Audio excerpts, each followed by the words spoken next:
welcome to another busy multimodal here at the NEC. I'm delighted to be interviewing today Rob Keegan from EORI. How are you doing? I'm good, thanks. And yourself? Yeah, not bad at all. So how's the exhibition been for yourselves? Been really good so far. Good day yesterday, busier today. Looking forward to it. Excellent. And it's not your first time exhibiting? No, veteran. I've been 5-6 times now. Okay, so you're a regular. Yeah. So I noticed today that EORI wrote a piece in the FBJ about the UK EU reset.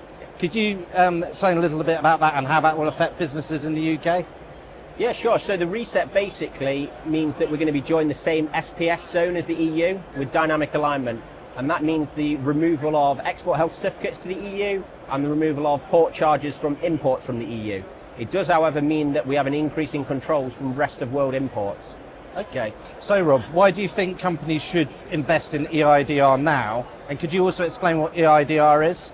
Sure. So EIDR, Entry and Declarants Records, it allows you to make a declaration in your own record. You don't have to do a customs declaration at the border. You can sort of supplement it much later on with a supplementary declaration, and the goods can flow across the border.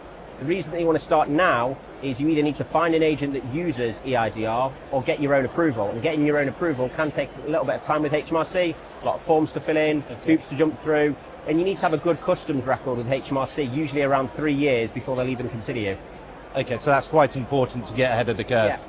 And if the SPS deal is happening in mid-2027, you'd want to get started now rather than leaving it to the last minute. Okay, yeah, that makes sense. And what should importers and exporters be wary of? And what's the biggest mistakes they can avoid now? So the biggest mistake you can avoid now is just not doing anything. So something will change at some point. Either the SPS deal will happen and we will go fully EIDR on almost everything. You want to be ready for that so you don't have a burdensome customs process today, or sorry, when the deal happens. If you're going for your own approval, you should just start today. And the biggest mistakes you can avoid is when you're using EIDR is to make sure that you are doing a declaration for all your records. A lot of traders have made a record and then not done a declaration for it, and you can be fined for doing that. Okay, excellent. That's excellent to know. And have a good rest of the show. You too. Thank you very much. Cheers.